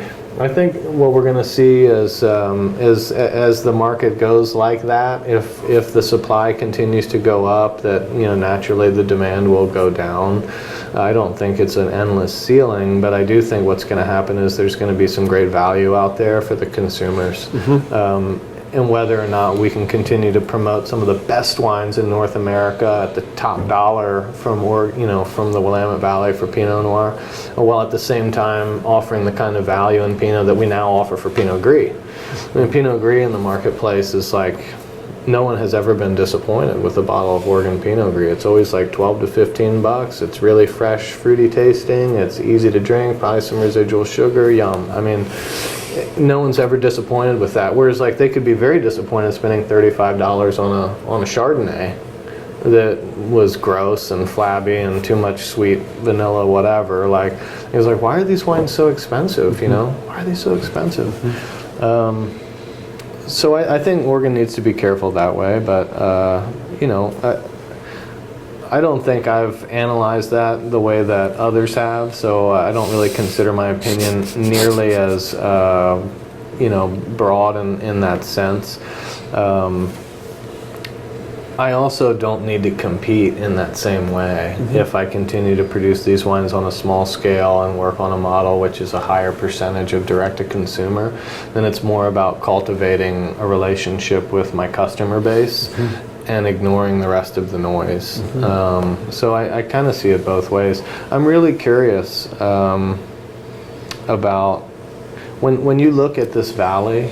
We're still only talking about like the north 30% of it, and even that we're only talking about stuff that's really on the west side of the Willamette River. There's a few big projects out there, and that's where David Lett thought maybe I should plan out here. I think the further you get from the Van Duzer, the more tricky it gets, but there's absolutely no question if you wanted to go big scale on a Chardonnay project in sublimity and plant 200 acres of Chardonnay on a grass seed farm that's perfect jewelry soil at a slight slope at 600 feet, go big scale, do it that way and like really craft wine but on a bigger scale. I think the sky's the limit for that stuff. I think there is more room for a lot of that kind of stuff where you bring value into the marketplace at high-end quality. There's no question we're just scratching the surface when it comes to stuff like that. And I think that there's so much plantable land it's scary.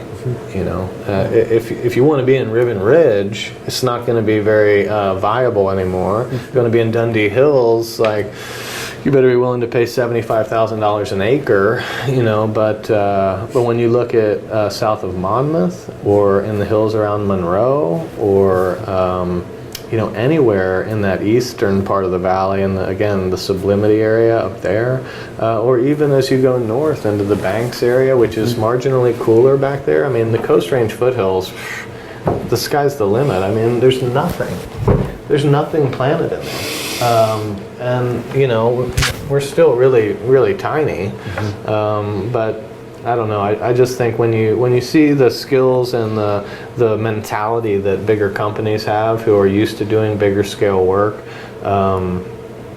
there's a lot of potential here, and that's when it seems like it's not that expensive. If you want to talk about what the cost of developing a 100-acre project in Sonoma County is, or Russian River Valley, versus Monmouth, I mean, it's nothing. So I still see great potential, and like I said at the beginning, I think the Willamette Valley is really special, and I think as we all get older, I do think water as a resource is going to become a big talking point for us in the world. And we dry farm here. I mean, everything I work with is dry farmed. I know a lot of people irrigate and pump water in there like crazy because then you can really stack the dollars. But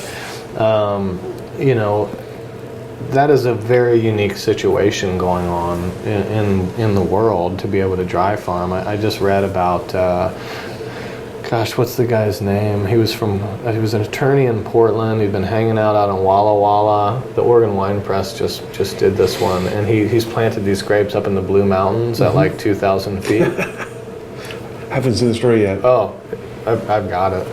That was like the most exciting thing I've read in the wine press for a long time, because I talked with Trey from Sleight of Hand. I used to do a lot of business with some guys up there, so I built a few relationships and seen the Sylvain project with Norm McGibbon, and it's such a different world out there. We're talking about Oregon, very different Oregon. Very different Oregon, but man, and I was like, is there any hope for dry farming here? Is there any hope? And the Walla Walla Valley is really unique as you go from south to north in terms of how much rainfall they get. It's dramatic how quickly it changes. And then you go into the Blue Mountains out there on the north side, and they're talking about having relatively adequate water supply and potentially dry farming, like way out in eastern, and that's where I'm like, that's the future of marginal vinifera, which is often the places where we find, the most, amazing products. So I'm not worried that it's going to get, for me, the hot vintages are way more difficult to capture that sense of freshness that I want.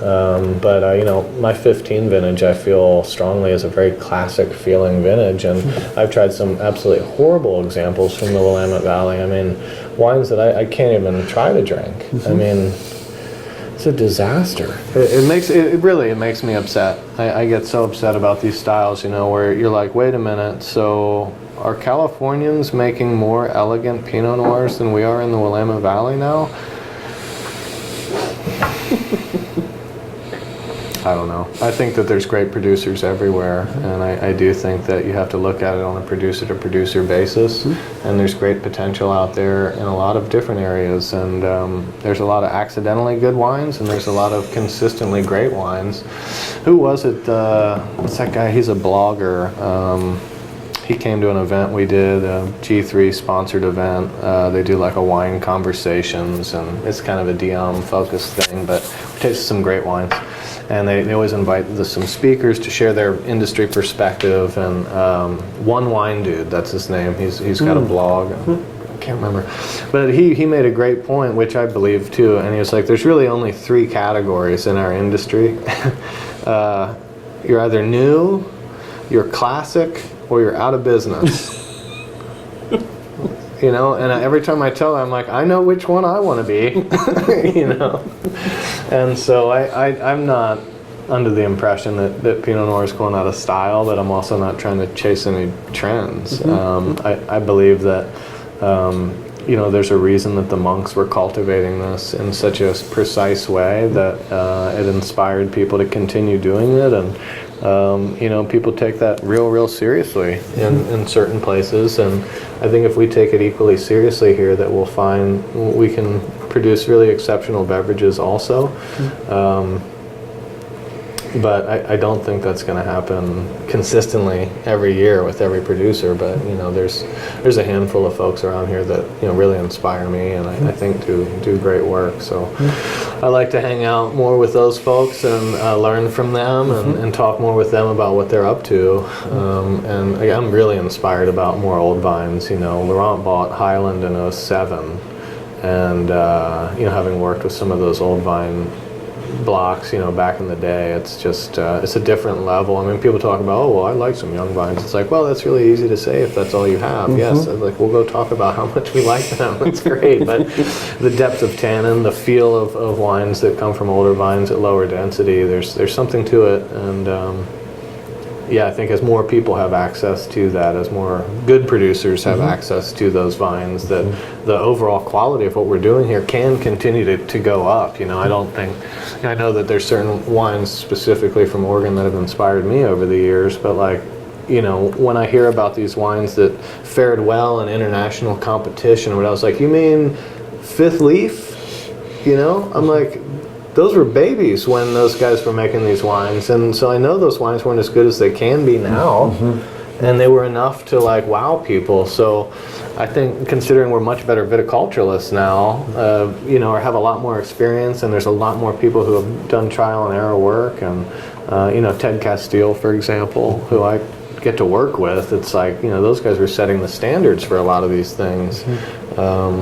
Anyway, it's inspiring what those folks are doing and how they've developed this industry in such a thoughtful way. I mean, the Sokol Blossers in the 70s, the laws that they set up to protect this idea of integrity and quality is really way ahead of any other North American wine growing region.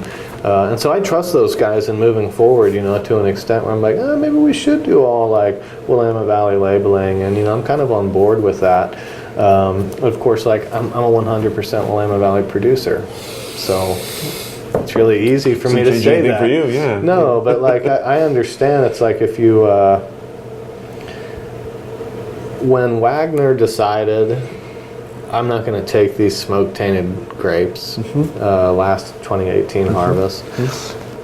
I'm cynical enough to believe that it was more like a, hey, are you guys changing your laws up there? Do you want my business or don't you? Because I can easily take my economy somewhere else if Oregon doesn't want to play nice, and I can assure you all of those farmers want to do business with people who want to buy grapes from them.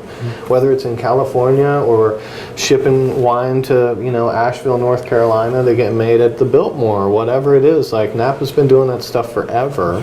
And I agree, we should be getting tax revenue. Okay, that's fine. Let's work out the logistics on that. But I just don't think we want to do anything that's going to tie up the hands of people who have economy and need, you know. And it's one thing to be a Willamette Valley producer and outprice your own grapes in the marketplace. Oh, well, man, I had a bumper crop this year, but I sure can't sell them to those producers because they're used to getting $1,500 a ton Umpqua Valley Pinot Noir. They don't want to buy my $2,800 a ton Willamette Valley Pinot Noir because I have these restrictions about how we can label it now, you know. And so I'm kind of living that live when it comes to what an individual farm needs to do to be successful, you know. And I feel really strongly about the nature of sustainability is more specific to an individual business in its entirety than to just say, well, did you use a particular chemical one time or whatever. You know, it's like this, I love that it's low input viticulture and enology, and you know, you can take that into the wine. I think that's a really conscientious thing. It's all like for the best intentions, but like there's a really crucial eye right there. It's input. There's inputs. We still do stuff, you know? And it drives me crazy that sometimes we advertise as though like not doing something is a good thing. Well, I don't do those things. It's like, well, that actually requires work and effort and skill and knowledge, you know? I don't know. I'm a little jaded at this point. Well, you're aging into classic now, right? So, That's right. That's right. Oh.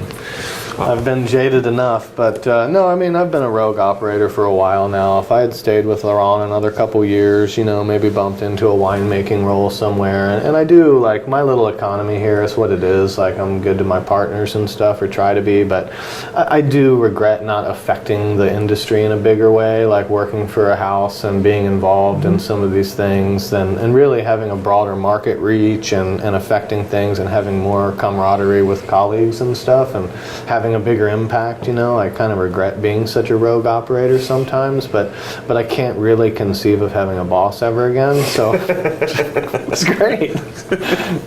Well, on that note, what do you see as you look ahead for yourself and for Violin, say, into the next decade? Well, I have some thoughts in the short term, mostly just that, I share a facility now and it works out great, but if anything, I'm probably the least good sharer, and that's on me.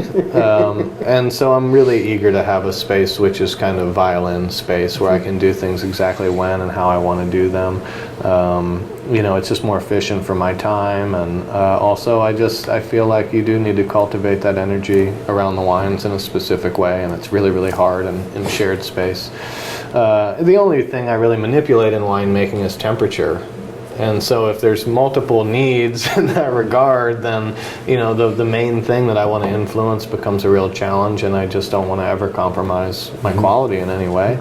So I'm eager to kind of figure out how to make that happen while still being, i.e. like not asking for investment help. I'm a little stubborn about that. I have people who've offered, and if I knew exactly a plan that worked, maybe I could put something together, and then I'd be happy to take some money. But it's like I don't want to just end up with a pile of money and then feel like I owe a bunch of people something. So I haven't been very sophisticated about that yet. So that's a big part of it. In the short term also, growing my brand a little bit. Like I said, I'll bottle Chardonnay under Violin for the first time in January with my 18 Pinots. And I'm really excited to expand the brand's, breadth a little bit. I think white winemaking is way more challenging than red winemaking. So for me, it's been a culmination of more craftsmanship that I'm excited about too. And it's just a lot of fun for me. But I think it does give more to the brand in terms of being out there. So I think I can do all my winemaking personally, probably up to that kind of 2,500 case level. If you get much higher than that, you need to really look at how you divide and conquer, whether it's someone else doing most of the wholesale work that I do, whether I still host appointments or, whatever. I know where I'm best served in terms of what my best skills are, so and I also know which things I don't do that well, and it would be better if someone else was doing them.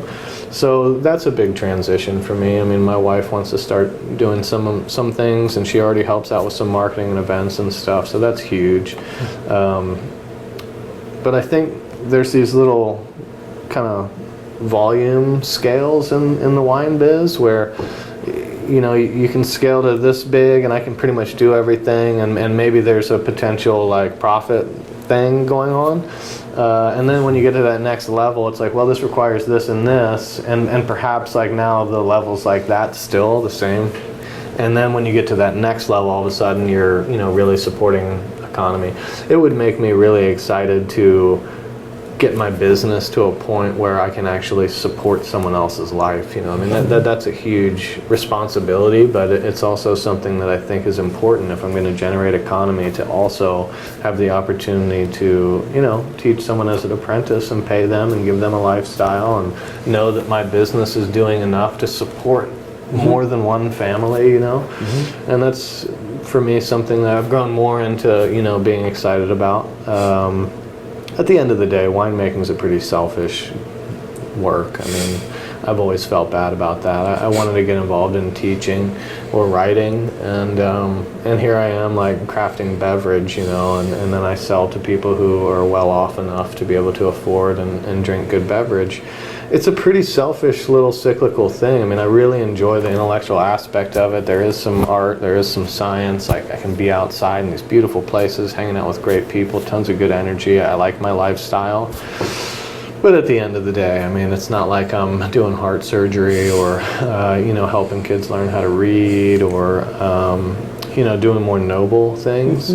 So I do kind of feel like there's some level of responsibility that I have to get to a level where I'm perhaps doing more to do some of those things. Like, I mean, I coach my son's soccer team, I'm involved in other stuff, but, you know, I've gotten more to the idea of like, well, maybe if teaching something I wanted to do, you know, long term, I'll have the opportunity to teach about this thing or write about this thing, because so I don't know, that's the one thing that we're doing here, where it's like I can think about, oh, here's what I want to do with my brand, and it's like it's all very self-serving, and it's like not that like morally, you know, commanding, you know what I'm saying?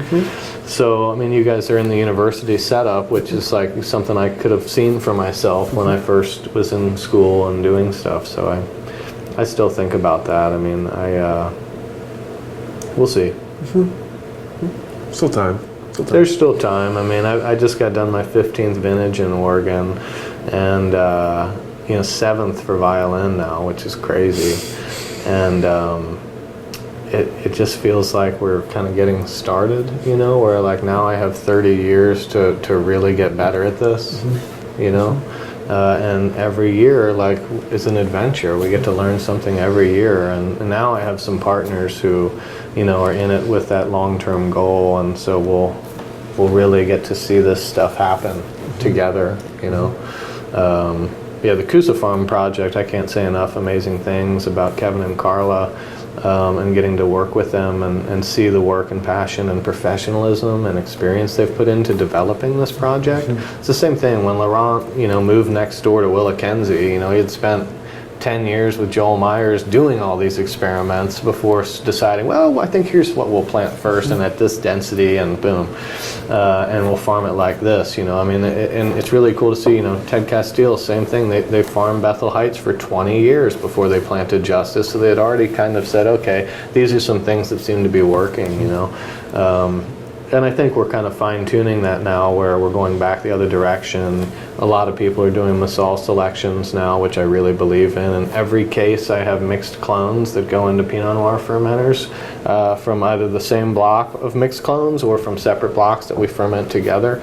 And I can't say enough that I believe we're making more expressive, more interesting, more nuanced, more balanced wines that way.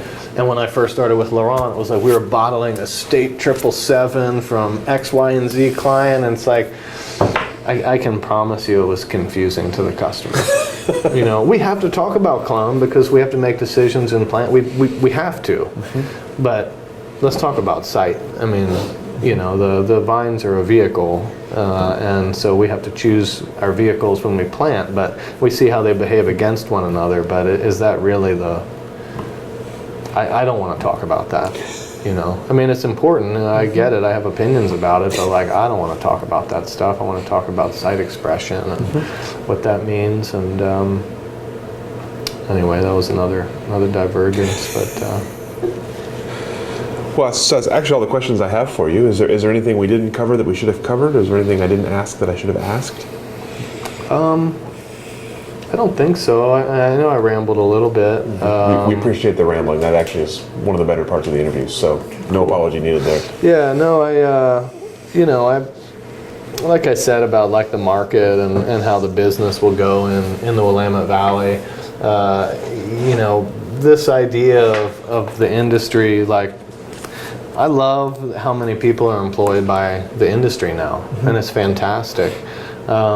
What I don't know is whether we're talking about profitable businesses, and we're fortunate to have that economy in our little. I've watched McMinnville. I've been here since '05. And watching what's happened here is mostly as a result of tourism and this industry, and obviously there's been some marketing and grant money and stuff, but what's giving the town that energy to do that is very much this industry.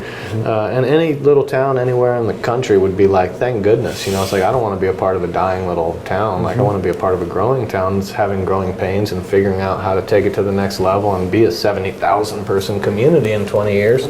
That's all good, but you see a lot of stuff where it's, how many millions to produce the hundreds of thousands. And so you can have revenue positive businesses on a yearly basis, but if you really want to talk about the investment, like the idea of profitability is laughable. And that's all good because it's promoting local economy and those people are supporting local businesses and all of that. But then, there's people out there who are trying to be profitable and who do want to try to value land and potentially look at owning and farming land, and it's like, is it possible to do without a major investment from some other way? And we always joke, it's like, well, how do you make a little money in the wine business with a lot from another business? And that's kind of true for everybody. I mean, I obviously had some money to start my little brand. It wasn't millions of dollars or anything, but it's true, you have to have something to start with, but you just wonder a lot. And I've heard the stance that like only 30% of Oregon wineries are profitable. So I wonder what that means for our industry long term, because if you have 2/3 of an industry which could easily pack up shop and not worry about it financially, that again, the fragility of that structure and all of those people who are employed are at the mercy of whether or not they actually have it together to sell those products.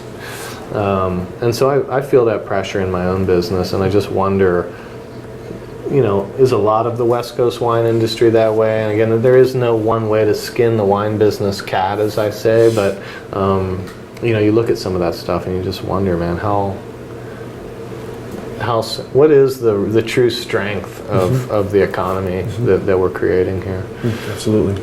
So, but it's a good one. It's an awesome industry. I've enjoyed being a part of it. And like I said, I feel like I'm at the beginning, so we'll see. Well, excellent. Well, thank you so much for your time today, for your answers and your stories and your rants and tangents. No worries. And we'll go ahead and let you off the hook.